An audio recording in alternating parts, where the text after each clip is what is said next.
Agora a gente vai dando continuidade à nosso simpósio, e agora eu queria chamar o professor Gustavo Marcelino Sequara. O professor Gustavo, ele vai apresentar em primeira mão, né, assim, para um público maior, a escala labirinto, né, que é uma escala para rastreio de indivíduos com autismo entre 2 a 4 anos. Então, o professor Gustavo Marcelino Sequara, ele é doutor em psicologia pelo programa de pós-graduação em psicologia da UFBA, tem especialização em neuropsicologia, em saúde mental e em estatística aplicada. Ele estuda e faz pesquisas nas áreas de neurociência, neuropsicologia, terapia cognitiva comportamental, avaliação psicológica e autismo. Ele é coordenador do Laboratório de Pesquisas em Neurociência, Emoção, Cognição e Comportamento, que é o NEC, tá? E do Laboratório Interdisciplinar de Pesquisas com Autismo, que é o Labirinto, todos os dois laboratórios presentes na Baiana, né, na Escola de Medicina e Saúde Pública. Boa noite, Gustavo. Boa noite, Amanda. Agradeço a apresentação, agradeço a atenção de todas e todos que estão presentes aqui nesse congresso. Mais uma vez, é uma honra estar podendo participar aqui dessa mesa com pessoas tão especiais. Para mim é uma honra também ter a possibilidade de apresentar a escala Labirinto, né? A Milena e Daniele me passaram a bola e me convocaram aí para essa responsabilidade. Então, vou estar apresentando aqui para um público em geral, em primeira mão, esse instrumento que vem sendo construído ao longo de alguns anos e, com certeza, tem a contribuição de inúmeras pessoas, a qual, se não fossem, não seria possível todo esse processo. Deixa eu ver se eu consigo compartilhar aqui minha tela. Ainda não aparece para gente, ainda não. Ok? Não aparece ainda não. Agora, sim, está aparecendo. É só colocar em tela cheia. Isso, pronto, já está aparecendo para gente. Ótimo, perfeito. Então, vamos lá, gente. Seguindo aqui, eu vou estar apresentando os dados psicométricos da escala Labirinto. Esse artigo, já adiantando, que ele já foi submetido, mas ainda não foi publicado. Então, os dados aqui que a gente vai estar apresentando vai ser em primeira mão. Ok? Então, assim, antes de apresentar a escala em si, eu preciso agradecer a toda a equipe da validação, que ao longo de todo esse tempo tem investido muito do seu tempo e da sua dedicação para que eu possa estar aqui hoje apresentando esses dados. Então, se eu hoje estou aqui apresentando esses dados, é porque, simbolicamente, tem muitas pessoas que estão me sustentando e eu faço questão, né, de agradecer a todas elas, né, a equipe do Labirinto, aos residentes de psiquiatria, aos estagiários de psicologia, aos estudantes de iniciação científica, que ao longo de todo esse tempo, né, participaram ativamente de todo o processo de validação, de coleta da escala Labirinto e desses dados que eu vou estar aqui apresentando. Provavelmente alguns de vocês que estão aí assistindo, de alguma maneira tem algum vínculo com o Labirinto, ou já podem ter passado, ou estado próximo do nosso serviço. Então, todo esse processo, ele foi feito a partir de muitas mãos, e aí um agradecimento especial a Daniele Vanderlei, como uma das autoras, né, da escala Labirinto, e em especial a nossa Milena Pondé, né, que é a nossa capitã do nosso barco, do grupo de pesquisa Labirinto, que com grande maestria está aqui conduzindo esse congresso para que a gente possa estar aproveitando e trocando de tantas experiências tão marcantes. Então, inicialmente eu queria apresentar, né, fazendo uma pergunta, né, para poder apresentar a escala Labirinto, que é: para que um instrumento padronizado? A escala Labirinto é um instrumento, a ideia é que, né, é um desenvolvimento de um instrumento para o diagnóstico de crianças com autismo. E aí muitas pessoas podem se começar fazendo essa pergunta, né? Para que um instrumento padronizado? E aí alguns elementos, o primeiro deles que eu gostaria de apontar é: um instrumento padronizado é uma forma de você sistematizar um conhecimento. Então imagine que um grande especialista tem muitos anos em uma determinada área e aquele conhecimento ele adquire muito na prática. Só que muitas vezes, para ele passar para um outro estudante, ou para um outro colega, ou para um outro profissional, para um estagiário que está chegando, muitas vezes é mais difícil, porque todo aquele conhecimento que ele tem, ele foi adquirido ao longo de muitos e muitos anos de experiência. Então, muitas vezes, quando a gente faz um instrumento padronizado, a gente tenta sistematizar todo esse conhecimento desses anos e anos e anos de prática. Então, muito do que a escala Labirinto se propõe é tentar sistematizar todo esse conhecimento desses anos de prática, principalmente, né, realizados por Milena e por Daniele, né, clínicas, psiquiatras e psicólogas com grande experiência em autismo, aonde um instrumento padronizado vai, então, tentar cumprir esse papel. Um outro dado importante é tentar, um instrumento padronizado, ele ajuda muito a tentar diminuir a influência de um examinador. Então, no momento da avaliação, você conseguir sistematizar, você conseguir padronizar isso, vai diminuir a influência, principalmente de aspectos da experiência ou de vieses que esse avaliador possa ter no momento da avaliação. Um outro elemento importante é facilitar o treinamento de novos avaliadores, né, para que a gente possa disseminar esse conhecimento, para que a gente possa treinar novas pessoas. E muito do objetivo da Escala Labirinto é estar ampliando e compartilhando esse conhecimento tão importante para o auxílio diagnóstico, assim como a gente está apresentando hoje aqui vários outros instrumentos que nos ajudam, nos auxiliam para a caracterização e diagnóstico do autismo. E, além disso, também possibilitar uma troca e uma expansão do conhecimento, uma vez que você tem uma linguagem mais comum, você tem uma sistematização de um procedimento, isso facilita, então, com que esse conhecimento que vem sendo produzido para o diagnóstico seja compartilhado e, consequentemente, aperfeiçoado. Só que, para que tudo isso possa estar acontecendo, um processo é bastante importante, que é o processo de validação. Então, o processo de validação que eu vou estar apresentando hoje aqui é uma tentativa de utilizar, a partir de modelos matemáticos, para validar um modelo empírico. O modelo empírico é aquele que a gente observa no dia a dia quando a gente avalia uma criança. Então, muito do que eu vou estar falando aqui hoje são esses dados psicométricos que dão suporte à validação da escala Labirinto. Mas antes disso, antes da gente entrar nos dados em si, eu queria apresentar brevemente a escala Labirinto. Lembrando que a escala Labirinto, né, será disponibilizada de uma forma gratuita, né? A ideia é que diferentes profissionais possam estar tendo acesso à escala Labirinto, e aí eu vou estar mostrando algumas partes dela aqui. Então, aqui é a nossa diagramação, né, da escala Labirinto. Aqui é o módulo que eu vou estar falando aqui hoje, é o módulo para avaliação de crianças de 2 anos a 4 anos e 11 meses.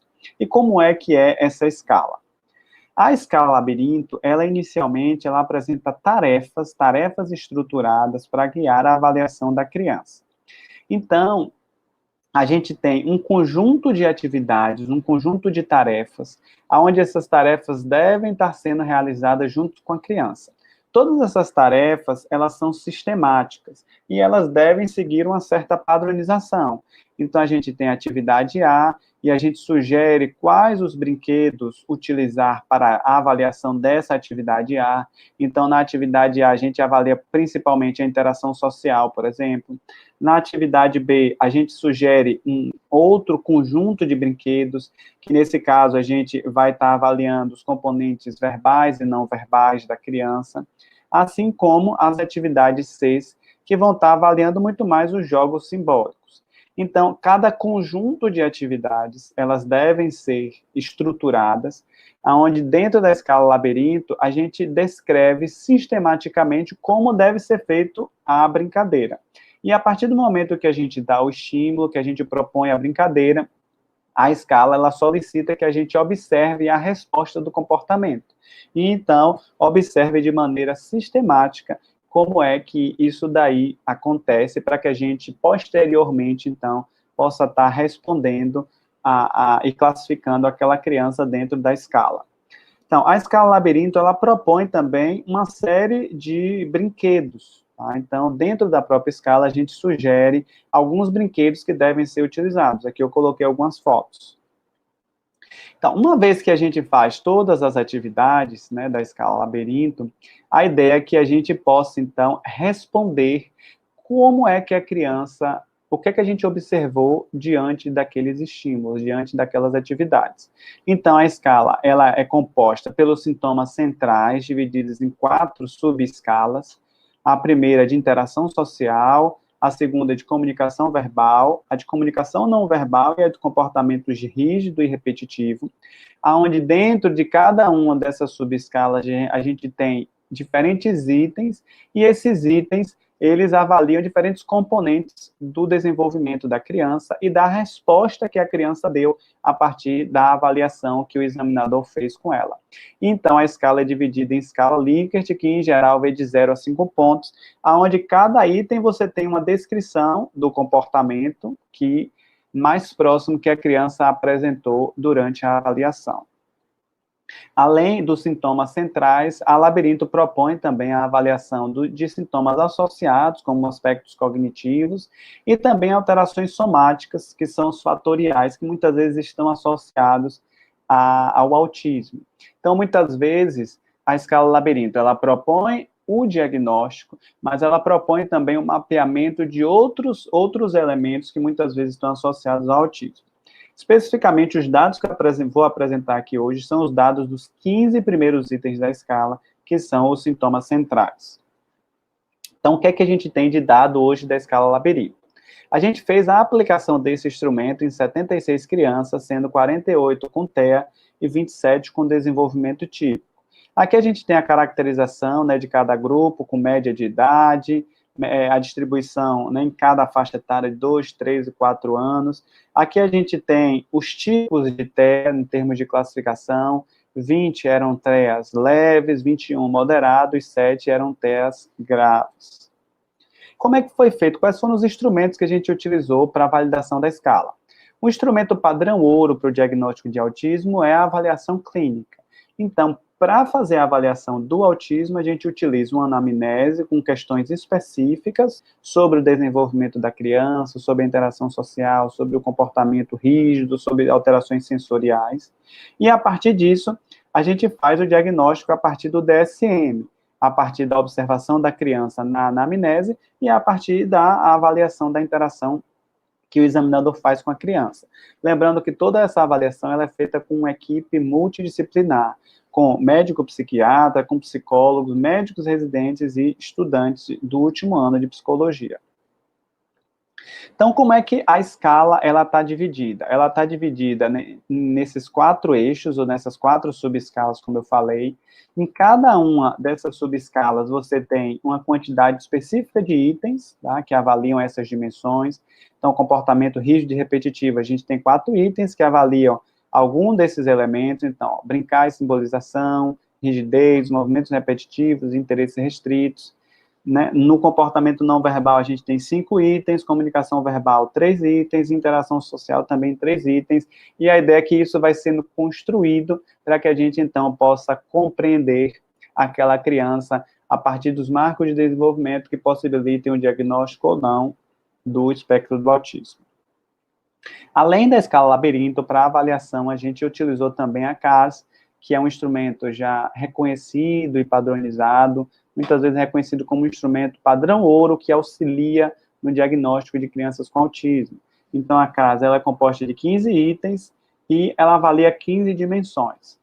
Na pontuação da CAS, a criança, né, pode pontuar no mínimo de 15 a 60 pontos, e ele propõe mais ou menos essa classificação, abaixo de 30 pontos sem autismo, de 30 a 36 com autismo moderado, e 37 a 60, um TEA grave.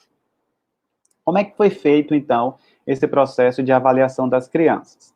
Nas crianças com TEA, o ambulatório do labirinto, as crianças são encaminhadas pela AMA, a gente faz uma avaliação clínica de 90 a 120 minutos, e depois toda a equipe discute aquele caso a partir de todos os procedimentos que foram feitos. Então, aí a gente define se aquela criança apresenta um diagnóstico de TEA ou não. As crianças com desenvolvimento típico, elas foram avaliadas em parcerias em escolas. Então, a gente fez parcerias em escolas, os estudantes devidamente treinados iam nas escolas e faziam as avaliações das crianças que não apresentavam queixas ou demandas de alterações no desenvolvimento. Caso a gente suspeitasse de alguma alteração no desenvolvimento dessas crianças que foram sugeridas pela escola, ela era, então, avaliada dentro do ambulatório do labirinto. Então, como é que a gente fez a análise dos dados? A gente utilizou, né, uma análise fatorial exploratória através desse software. Esse daqui foi o método de extração dos dados, né, para fazer a parte da validação de construto. Para fazer a extração dos fatores, a gente utilizou a análise paralela. A gente utilizou também a curva ROC e usou também o programa Jasper para fazer mais algumas análises inferenciais. Então, o que é que os dados nos mostraram? Aqui, inicialmente, eu vou falar da validade de construto, que é a ideia de que se os itens, eles representam aquilo que a gente está achando que ele realmente representa, no caso, que seriam sintomas de autismo. Então, os dados psicométricos da análise paralela indicaram índices satisfatórios psicométricos. Então, o KMO deu um KMO bem próximo de 1, o que é um índice muito bom. O RMCA também foi significativo. Então, esses dados aqui, eles refletem de que, olha, em termos de psicometria, os dados, eles estão adequados. E outro dado importante é que, em termos de números de fatores, a escala, ela se propõe como unidimensional. Um outro dado importante foi o alfa de Cromba, que fala sobre a fidedignidade do instrumento, que foi de 0,97, o que é um alfa muito bom. Em geral, o alfa acima de 7 já é considerado um alfa adequado. E como é que a gente pode entender que a escala deu apenas um fator? A gente olha a partir dessa tabela aqui, onde o percentual de variância explicada, ela é maior do que a variação da explicação aleatória dos dados. Se ela tivesse 2 fatores, a gente já observa que esse valor daqui, ele é menor do que o de cá. Então, com isso, a gente conclui que a escala labirinto, ela é unidimensional, ela apresenta apenas um fator, uma dimensão. Aqui, então, a gente tem a carga fatorial, ainda dentro da validade de construto, a carga fatorial de cada item, dentro da escala, ou seja, como se fosse uma correlação entre os itens. E a gente observa que a carga fatorial entre os itens estão todas acima de 8 ou 9, o que são bons índices, e índices acima de 7 já são considerados índices adequados. Apenas esses 2 índices aqui que ficaram bem próximos de 7, que foi o item 13 e o item 15, mas que no conjunto são considerados bastante adequados. Na validade concorrente, é quando a gente pega a escala labirinto e avalia se ela está mais ou menos congruente com uma CARS. Então, a gente fez uma correlação bivariada e a gente achou uma correlação bem alta, aonde de 0,95, aonde aqui a gente pode observar a pontuação da CARS e aqui, então, a gente pode observar a pontuação da labirinto. Isso diz que, muitas vezes, a pontuação que a criança teve na CAS foi muito parecida, ou variou muito parecida com a pontuação que ela teve na escala labirinto. Isso, então, fala disso que a gente chama de validade concorrente. Um outro elemento importante é a validade de critério. A validade de critério, ela vem tentar nos dizer se a escala realmente consegue discriminar aquelas crianças que não têm TEA daquelas crianças que têm TEA. E aí, então, para fazer a validade de critério, a gente fez uma análise chamada curva ROC, que ela tenta estabelecer exatamente esse ponto de corte, ou o melhor ponto de corte, para discriminar cada um dos grupos. E aí, o que a gente observou é que a escala labirinto, ela conseguiu separar todas as crianças que não tinham autismo das crianças que tinham autismo. E o ponto de corte foi de 12 pontos. A curva ROC também, que analisa a área sobre a curva, foi de 0,99, o que é considerado um índice bastante adequado. E aqui a gente tem o nível de sensibilidade e especificidade em cada ponto de corte da escala labirinto. O ponto de corte que melhor diferenciou os grupos, né, ou que diferenciou totalmente os grupos, foram o ponto de corte de 12 pontos. Ou seja, quem estava acima de 12 pontos tinha ou estava com autismo, e quem estava abaixo de 12 pontos não estava com autismo, e discriminou 100% da amostra, né, toda a amostra. Ainda dentro da validade de critério, o que é que a gente fez nessa parte aqui? A gente pegou cada subescala do labirinto e fez uma curva para cada uma dessas subescalas. E a gente observa aqui também uma área sobre a curva bastante interessante, de 0,98, que é considerado uma área sobre a curva adequada. E aqui a gente analisa a sensibilidade e especificidade de cada subescala. E a gente vê que foram índices relativamente altos, né? Aqui, o menor índice foi aqui de comunicação verbal, onde a especificidade foi de 88%, o que é considerado um índice bastante adequado. E com isso a gente teve mais esse ponto de corte. Então, a ideia da escala labirinto é que, além da pontuação de 12 pontos, acima de 12 pontos que a criança deve apresentar, ela também deve apresentar uma pontuação mínima em cada uma das subescalas, ou seja, na interação social, ela precisa apresentar uma pontuação mínima maior que 2 pontos, na comunicação verbal, ela precisa ter uma pontuação mínima maior que 3 pontos, comunicação não verbal maior que 1 ponto, e comportamento rígido e gesto repetitivo maior que 3 pontos. Então, o que é que a gente pode concluir, mais ou menos, com isso daí, né? A validade de construto, ela pareceu estar bastante adequada, aonde os itens, né, eles foram adequados em termos de construção de fatores, em termos de validade empírica, tiveram bons índices psicométricos e a escala apresentou apenas um fator, um único fator, que seria uma escala unidimensional, que representa, então, esses comportamentos de autismo. Ao mesmo tempo, o índice de fidedignidade, avaliado pelo alfa de Cromba, que foi bastante satisfatório, foi de 0,97, o que é considerado um alfa bem interessante. Isso indica que existe uma congruência entre os itens da escala, no momento que a gente responde à escala. A validade de critério também foi bem satisfatória, conseguiu discriminar todos os participantes, daquelas crianças que não tinham autismo, das crianças que tinham autismo, né, a validade de critério. E, por último, a validade concorrente, ela conseguiu ter uma alta correlação com a CARS. A CARS, que já é um instrumento mais conhecido, já é um instrumento bastante utilizado por muitos pesquisadores e clínicos, e a gente observou que, à medida que a escala labirinto variava, a pontuação da escala labirinto variava, a escala CARS também variava. Então, a ideia é que, nesse congresso, por exemplo, a gente está promovendo, né, terminou hoje o curso, foram nos últimos 3 dias, algumas pessoas participaram, que a gente teve a primeira turma oficial da certificação para a escala labirinto de diagnóstico de autismo, né, foi um curso telepresencial, mas a ideia é que em breve a gente disponibilize a escala labirinto, provavelmente no próprio site do congresso, a gente vai estar disponibilizando. A ideia é que a escala ela esteja disponível, seja uma escala gratuita, que oriente a avaliação clínica dos profissionais, e, ao mesmo tempo, a ideia é que o grupo Labirinto possa estar promovendo pessoas para estarem fazendo esse treinamento, e que a gente possa também estar promovendo pessoas para auxiliar na sistematização do diagnóstico de autismo, sendo utilizado como um instrumento de referência para essa idade de 2 a 4 anos, lembrando que a escala Labirinto também foi estruturada para outras idades, né, para crianças mais velhas, até para pessoas adultas, mas as outras etapas ainda estão em fase de validação, a gente ainda não tem esses dados como a gente tem as das crianças de 2 a 4 anos, mas o princípio, a estrutura da escala para as outras idades é razoavelmente parecida.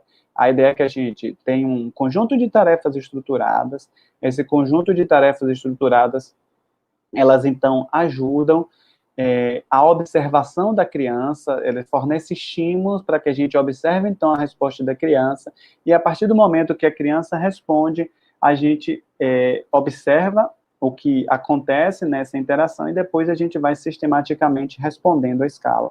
E com isso ela vai dando um direcionamento muito melhor para aquilo que a gente possa estar aprendendo. Então era isso, gente. Essa é a escala Labirinto, né? Eu vou aproveitar mais esse tempinho ainda aqui para abrir para perguntas. Eu imagino que vocês devem estar bastante curiosos, né, e com expectativa. Nós também, nós estamos muito felizes por estar lançando essa escala Labirinto aqui no Congresso do Labirinto, numa mesa tão cheia de pessoas queridas, né, e com instrumentos de uma alta qualidade. Era isso, obrigado. Obrigada, Gustavo, professor Gustavo, né, que veio apresentar aí a escala Labirinto, em primeira mão, né, de forma pública.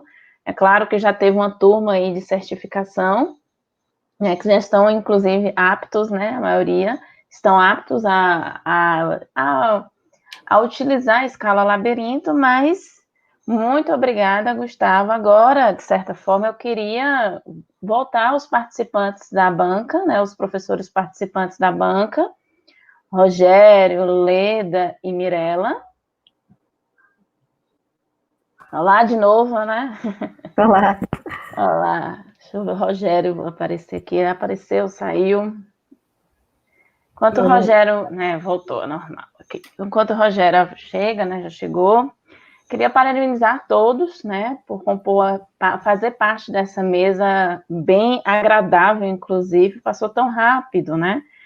E queria parabenizar e deixar até o meu parecer falando que como os instrumentos, né, eles são importantes para auxiliar nesse diagnóstico e no entendimento do indivíduo, né, não só apenas no diagnóstico, mas a gente entender a frequência, a intensidade, as particularidades do indivíduo, as singularidades também do indivíduo, e aí a gente compor uma avaliação que tanto é categorial, como também uma avaliação dimensional, né? Que a gente consiga perceber a intensidade, a frequência, as particularidades de cada indivíduo. Então, eu acho que essa mesa conseguiu abarcar todas essas, né, essas questões, tanto categorial como dimensional também, e a chave de qualquer avaliação. Enfim, né, tem várias perguntas aqui, o pessoal começou a fazer várias perguntas aqui, mas eu vou tentar seguir uma ordem, né, inclusive de perguntas. Primeiramente, eu vou direcionar as perguntas para a Mirella, porque ela foi, né, de certa forma, ela começou essa mesa aqui.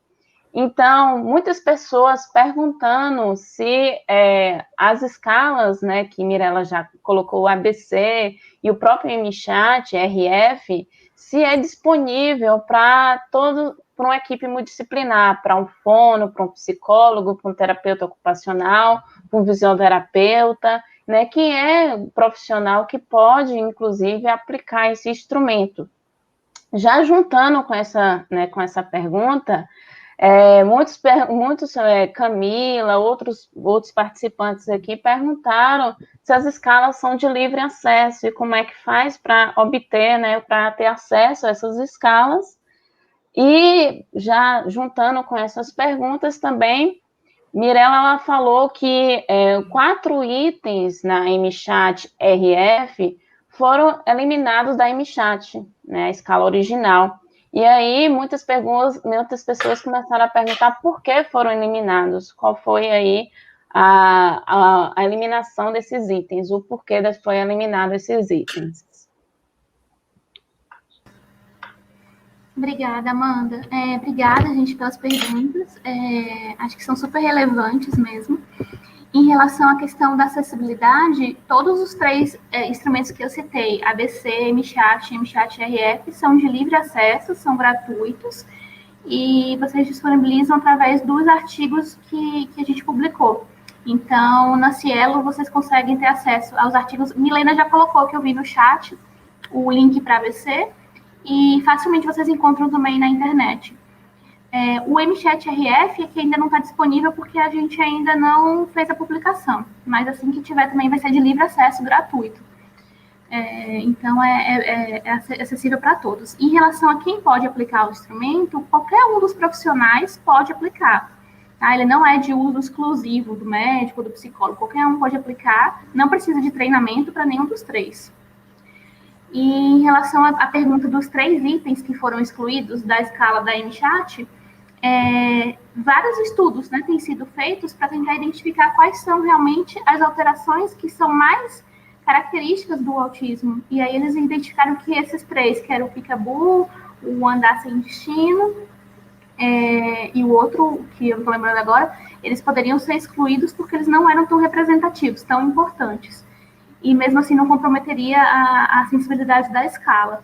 Então, já que a escala em chat-RF ficou muito maior, porque assim, tem aquela etapa inicial que eu falei para vocês, que são só 20 questões agora, mas depois tem quem precisa passar para o follow-up, que é a segunda etapa, tem um monte de perguntas, né?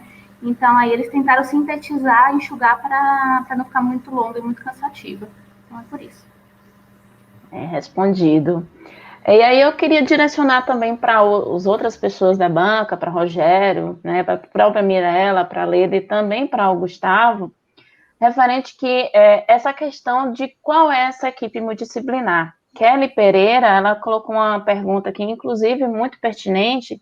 Ela falou que ela é uma profissional de educação física, ela atua na área de esportes, e se ela pode aplicar um desses instrumentos para validar alguma suspeita. Outros, né, Juliana Reis também, ela vai perguntar que ela é profissional de educação, por exemplo, de berçários, de creches, de educação infantil, e se pode utilizar esses instrumentos para identificar aí um risco para o desenvolvimento ou, de certa forma, até a questão do autismo. E aí eu queria que vocês pudessem falar um pouco sobre isso.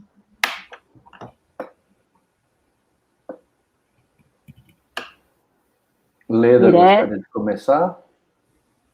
Então, o instrumento que eu falei, né, o APEG, ele é um instrumento clínico, né? Ele tem uma proposta dentro do que seria o trabalho da clínica psicanalítica com crianças.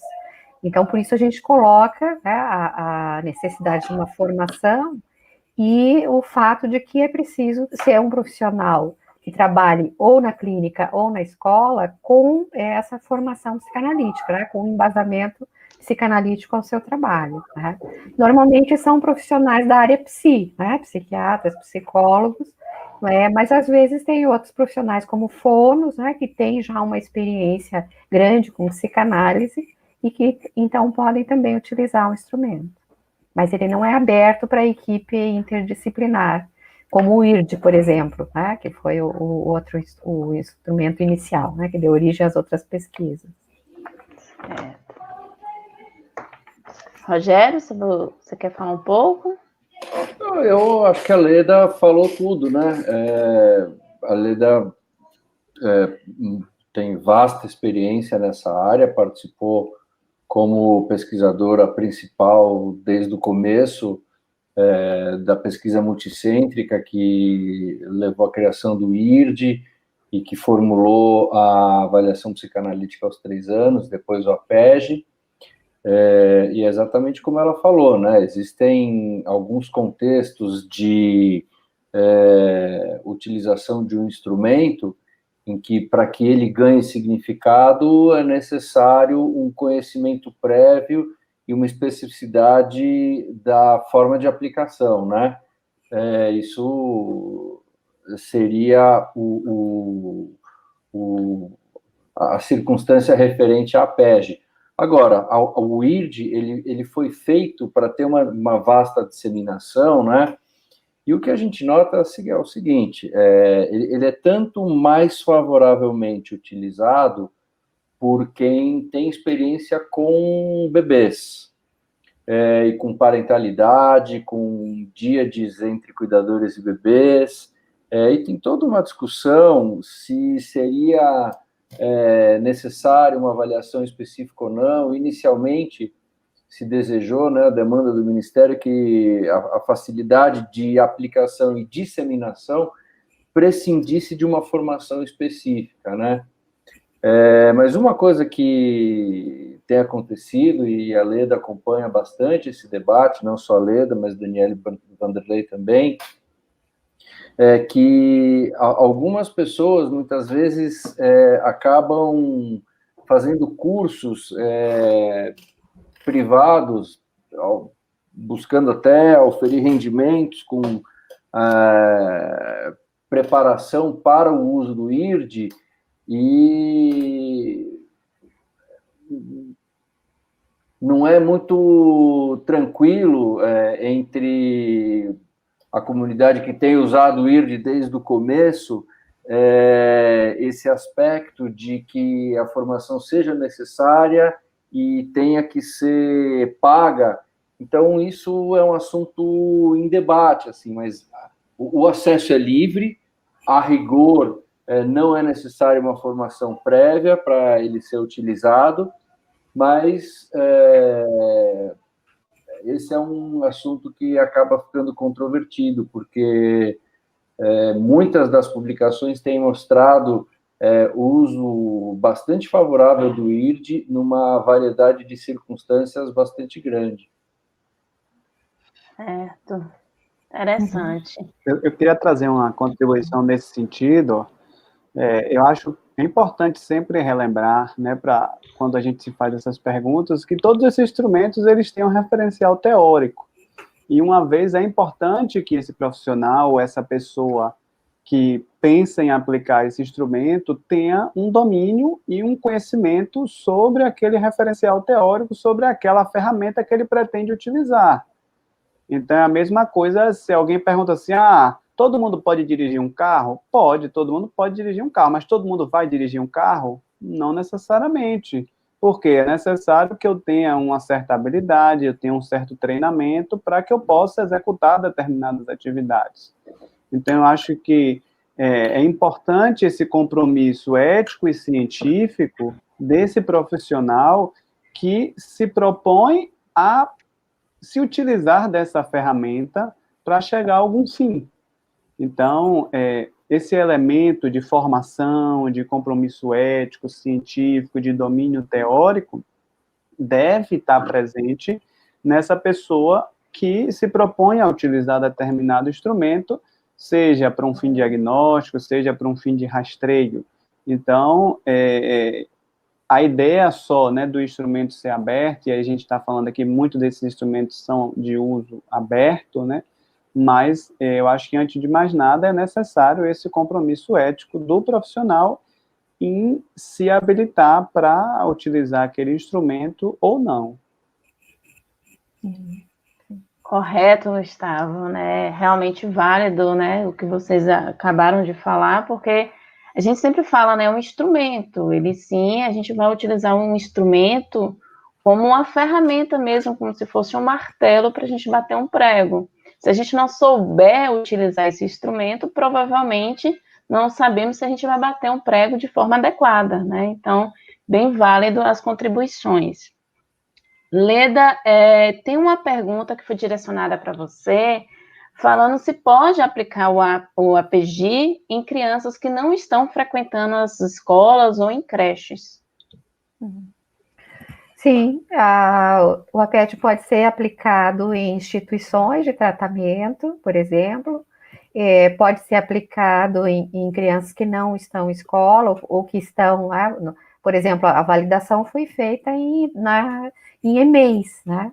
Então, essa aplicação, ela só necessita que, na parte de grupo, a criança, você monte, né, um grupo, seja na instituição, na escola, ou mesmo no consultório, né, que você tenha um momento em que você vai poder observar a criança em grupo. Então, tem que ter ali, né, pelo menos umas 3, 4 crianças junto com a criança que você está avaliando, para você poder fazer a entrevista da criança em grupo, né? Embora o profissional possa optar por não utilizar essa parte da avaliação, né, do acompanhamento, se ele achar que não é necessário, né? O que acontece no contexto clínico atual é que é muito necessário a gente ter uma ideia de como a criança é em grupo, porque tem crianças que no consultório estão muito bem, né, fazem um bom contato com você, brincam bem, e vem um relato dos pais que são crianças que não conseguem brincar, né, com o priminho, com o coleguinha. Então, é importante a gente ter uma observação dessa situação também, mas não obrigatoriamente em escola. Sim, Leda. Obrigada. Tem mais perguntas aqui, tá? O pessoal ficou bem engajado ao longo que você estava discorrendo sobre os instrumentos, o pessoal começar a ficar aqui bastante engajado e fizeram bastante perguntas. A própria Milena fez uma pergunta direcionada para o Rogério, tá? E ela pediu para você comentar um pouco sobre os estudos que indicam aí a eficácia dos tratamentos psicodinâmicos para o autismo. Inclusive, quando você estava falando sobre isso na sua palestra, começou o chat aqui, um monte de pessoas, inclusive parabenizando por esse olhar diferenciado sobre essas terapias, né, psicodinâmicas sobre o autismo. Tá ok. Obrigado pela pergunta. Bom, quando a gente fala em evidência, a gente precisa lembrar, e claro que tenho certeza que a professora Milena tem isso em mente, né, quando faz a pergunta, mas eu estou vendo pelo segmento dos comentários que tem muita gente que discente de graduação, né, alunas e alunos de graduação, algumas e alguns de pós-graduação, então acho importante salientar essa menção de que quando a gente fala em evidência, a gente tem que se interrogar evidência do quê, né? A apresentação do professor Gustavo, a apresentação da Leda, a professora Milena também, todo mundo mostrando aqui que todo o tratamento estatístico vai na direção de se construir uma evidência em função daquilo que se quer tornar evidente, daquilo que se quer sustentar a partir de uma determinada referência teórica, né, que é o marco conceitual a partir de qual se constituem os construtos, a expressão empírica, fenomênica do que se quer avaliar e o contexto da sua ocorrência, né? Então, aquela sequência de slides que eu apresentei ela traz evidências de diferentes naturezas. A gente acabou fazendo uma espécie de metonímia, né? Fez com que uma determinada dimensão semântica da palavra evidência, da noção de evidência, se sobrepusesse sobre as demais, né? Mas, quando a gente fala em evidência, a gente está falando de um monte de evidências possíveis. Então, naqueles slides, eu apresentei uma série de evidências de efetividade, eficácia e efetividade de tratamento em escala grupal, né? Então, são tratamentos manualizados, são tratamentos randomizados, com controle de variáveis e avaliações independentes e às cegas. Então, com isso, se produz um tipo de evidência que é a evidência de eficácia e efetividade em escala grupal.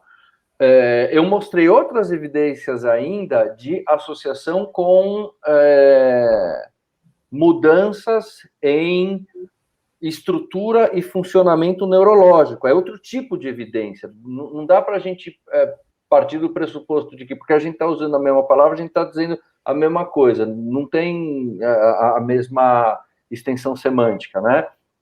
Então, a gente está falando de evidências distintas.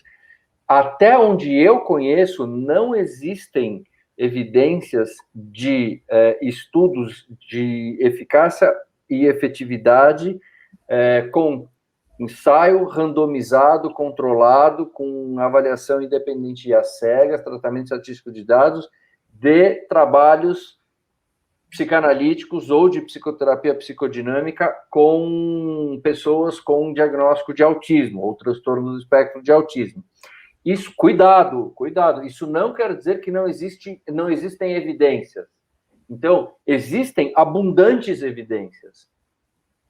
O caso a caso, o estudo de caso, ele é um tipo de evidência, certo? Ele não é um tipo de evidência que traz uma generalização para a escala grupal daquele resultado. Atender diversas pessoas, uma a uma, não é a mesma coisa do que padronizar uma forma de intervenção e avaliação de um grupo de pessoas.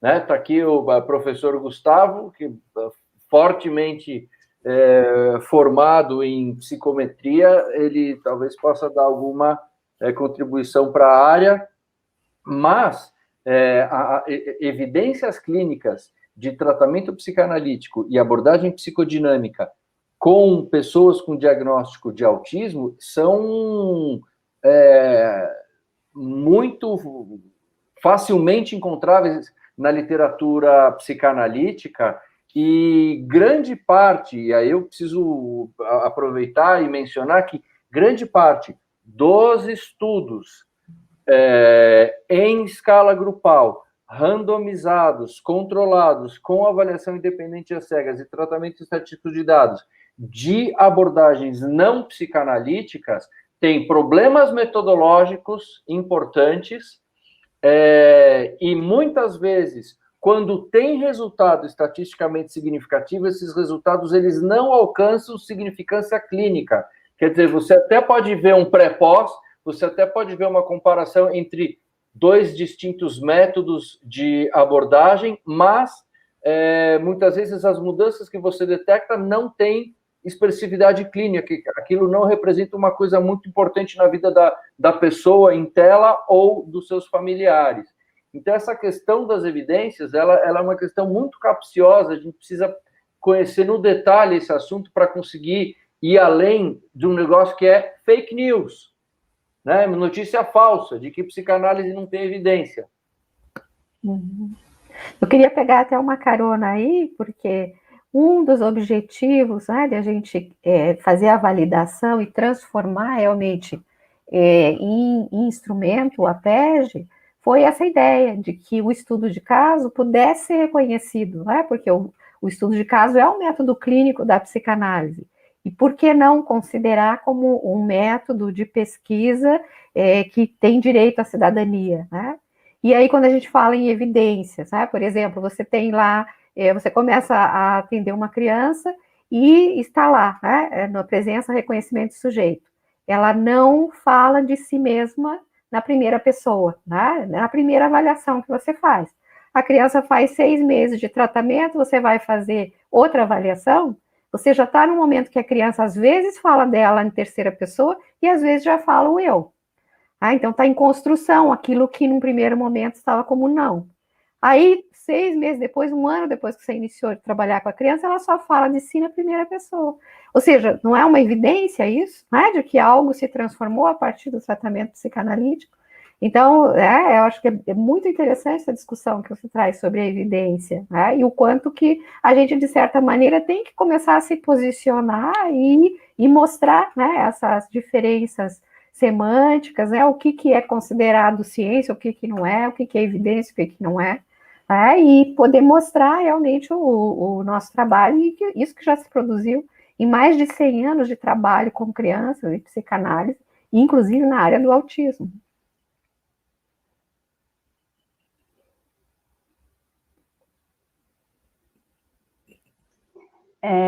Muito rico, né? Eu concordo com Leila, concordo com o Gério, que estudo de caso é um método científico, inclusive, né? Pesquisa é método, né? E estudo de caso é um tipo de um método. Então, muitos anos aí, inclusive, de pesquisa, não há que falar que isso não é, de certa forma, se isso não é eficaz, se isso não é ciência, né? Então, é excelente essas contribuições.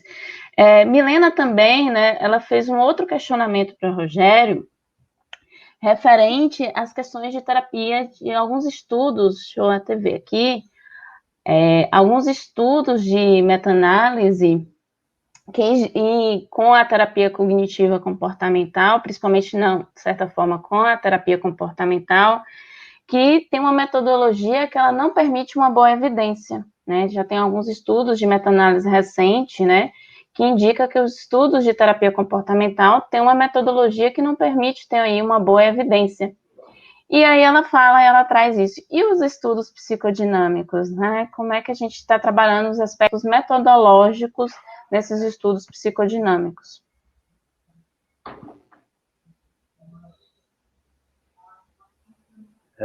Bom, obrigado mais uma vez pela pergunta, né? E gostaria até de fazer uma menção a pessoas queridas que estão se manifestando aqui nos comentários, né? Inês Cartão, Vera Ferrari, desculpem se eu tiver passado batido por alguém que eu não tiver mencionado, mas eu concordo com essa afirmação, né, da Milena, que nós temos em diversas meta-análises e revisões sistemáticas da literatura a detecção de problemas metodológicos importantes de estudos com terapia cognitivo-comportamental e, mais especificamente, com o método ABA, né, Applied Behavioral Analysis, né.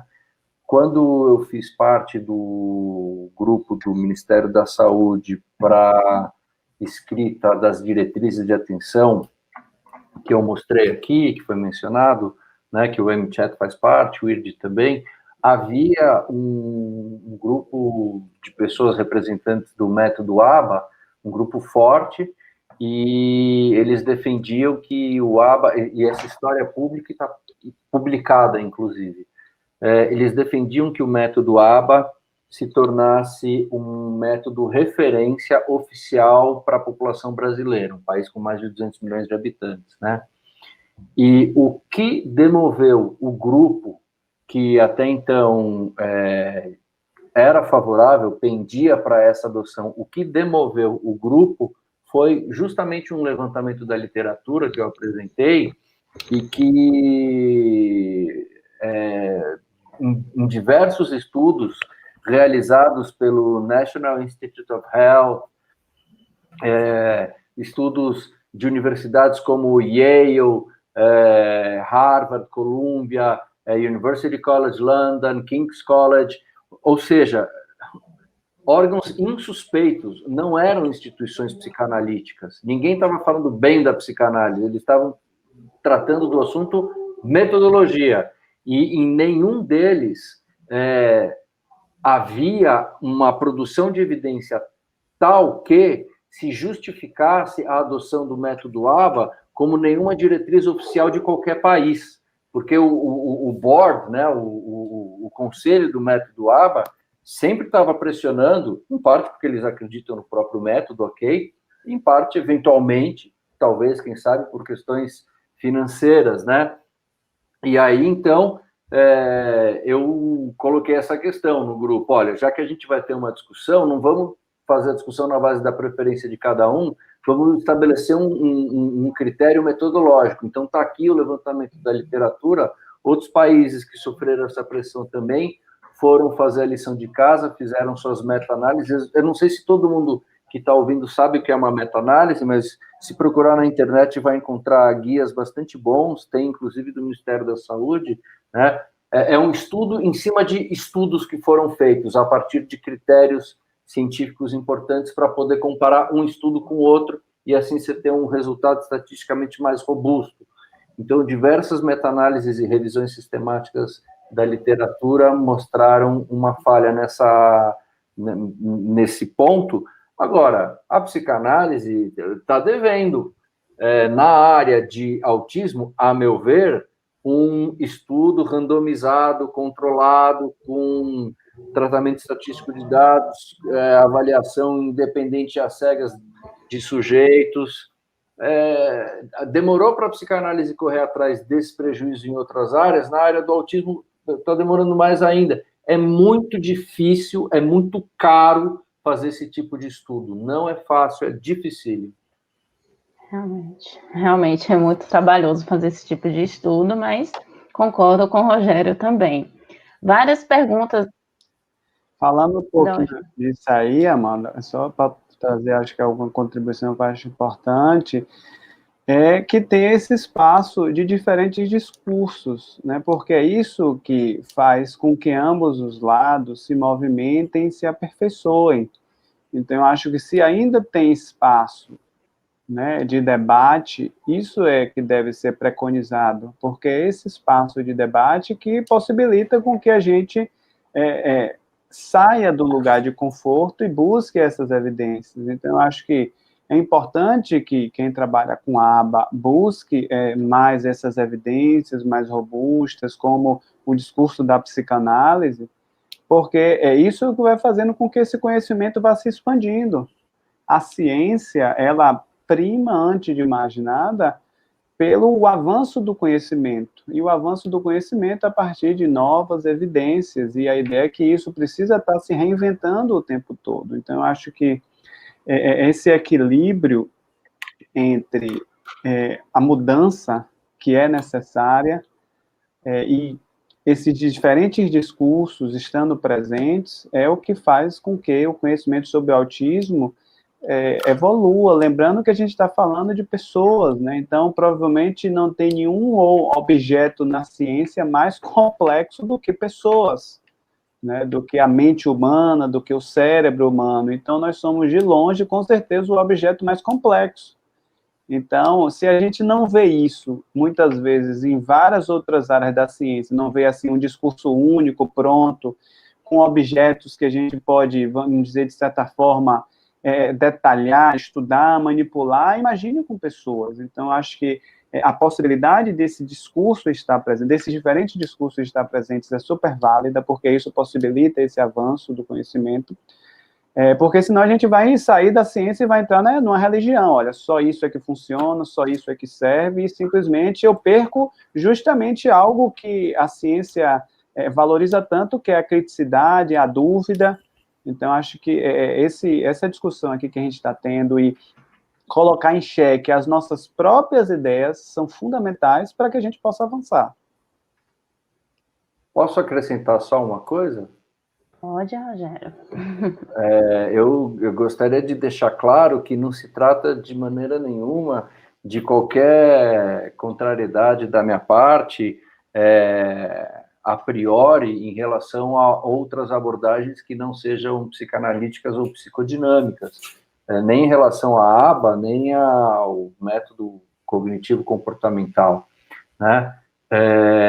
O SUS tem uma diretriz muito clara, enquanto ele existir, o SUS, né, o Sistema Único de Saúde, que prima pela liberdade dos pacientes, das pacientes e das famílias na adoção dos métodos que estejam disponíveis para o tratamento. E a gente sabe que a implicação, a motivação da pessoa em se empenhar num determinado trabalho para melhorar a sua condição clínica, ela é de fundamental importância. Então, o que eu defendo é que as pessoas tenham liberdade para escolha das suas perspectivas terapêuticas, com as quais se identificam, com as quais se sentem mais à vontade, e eu defendo que haja uma discussão metodologicamente orientada. Então, o que eu estou dizendo aqui é que quando a gente fala de evidências, a gente precisa saber bastante bem, fundamentadamente, do que a gente está falando. Então, de maneira nenhuma, eu quero passar uma impressão de que eu esteja me opondo a uma ou outra abordagem e favorecendo aquela da minha predileção. Ótimo, Rogério. Queria, né, falar um pouco, as pessoas começaram a perguntar também sobre a escala labirinto, Gustavo, né, e aí as pessoas começaram a perguntar como é que é para ter acesso, quando vai ser aí o segundo curso, né, de autorização aí do uso da escala do labirinto. Muitas pessoas perguntaram como é que é o trabalho que o labirinto realiza na Escola Baiana de Medicina, como é que é esse trabalho, como é que é esse rastreio com as crianças. Então, bastante pessoas interessadas no trabalho de vocês aí na Baiana.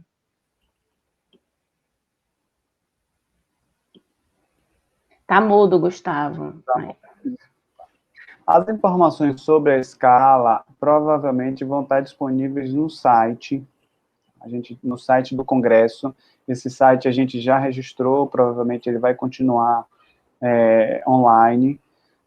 Para a gente, né, para mim, para a Daniele e para a Milena, né, que estamos como autores, para a gente também é novo, então para a gente está ainda também tomando certas decisões, então a gente não tem isso ainda fechado, quando vai ser o próximo curso, então não tenho, infelizmente, porque está sendo tudo muito rápido, né, inclusive com o Congresso, mas provavelmente é um dos canais de comunicação vai ser através do site. Tem um Instagram também do Labirinto, se vocês puderem, sigam.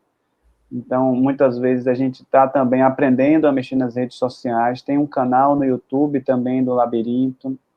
Então, estejam atentos ao site, às redes sociais, que provavelmente a gente vai estar divulgando novos trabalhos.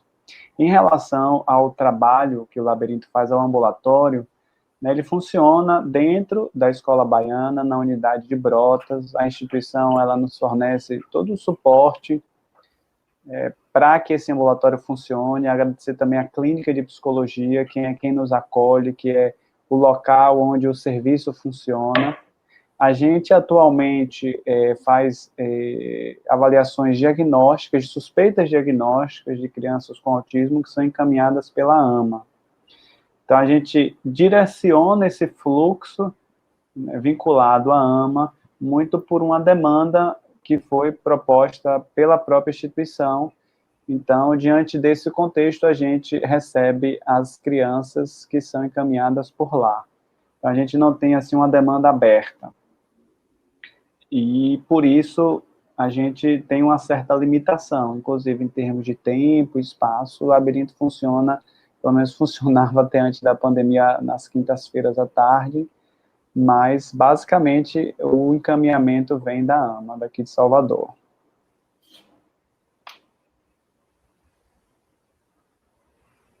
Tá sem som.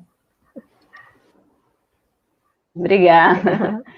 Algumas pessoas aqui perguntando se a possibilidade de ampliar o atendimento para outras famílias, porque, de certa forma, tem esse encaminhamento pela AMA. Muitas pessoas perguntando sobre isso, e muitas pessoas agradecendo também, tá? A mesa, inclusive várias pessoas ao longo do que vocês estavam falando, de todos vocês, né? Falando que isso vai ser muito enriquecedor no trabalho deles enquanto profissionais, né? Então, entre em clínica, nos ambulatórios, né? Nos institutos de saúde, como as palestras de hoje foram enriquecedoras para a atuação profissional, tá? Então, muitas pessoas aí agradecendo a vocês sobre esse trabalho incrível que vocês estão fazendo, né? Tanto o Labirinto, como os outros grupos de pesquisas também que trabalham aí com autismo e com escalas. E eu acho que, inclusive, essa mesa, esse debate na mesa foi muito importante, inclusive, para a gente entender essa característica de diversas abordagens, que, de certa forma, não são excludentes uma da outra. O que eu vejo é que são complementares, né? Então, não há uma exclusão. Então, a gente precisa se unir enquanto profissionais que trabalham com essa área, independente ali da abordagem. Mas é claro que a gente tem um referencial teórico, né? E a gente precisa se apropriar um pouco desse referencial teórico, até para aplicar um instrumento, até para saber manusear aquele instrumento como ferramenta, tanto de diagnóstico, como identificação, inclusive, de alguns sintomas, de algumas particularidades e algumas singularidades de cada indivíduo, de cada pessoa, né? Enfim, gente, eu gostaria de agradecer todo mundo que fez parte dessa banca, todo mundo que está aqui assistindo, todos os presentes, o professor Rogério, o professor Gustavo, a professora Leda e a professora Mirella, né? Inclusive, parabenizar pelo Dia do Professor, e Milena também, que está aqui, eu sei que ela está aqui no chat também, parabenizar a todos pelo Dia do Professor, né, e agradecer realmente vocês por compor essa mesa. Lembrando que hoje a gente tem aí o quinto simpósio, né, amanhã a gente tem mais programação no Congresso Labirinto. Então, temos aí os ateliês pela tarde, à noite também temos mais outro simpósio, e o Congresso Labirinto vai até o sábado, né? Então, até o sábado a gente tem aí toda a programação do Congresso Labirinto. Quem quiser, inclusive, entrar mais acesso sobre essa programação, entre lá no site do Congresso Labirinto, tá bom? Obrigada a todo mundo e boa noite para todos. Boa noite. Tchau. Prazer. Boa noite. Boa noite, foi muito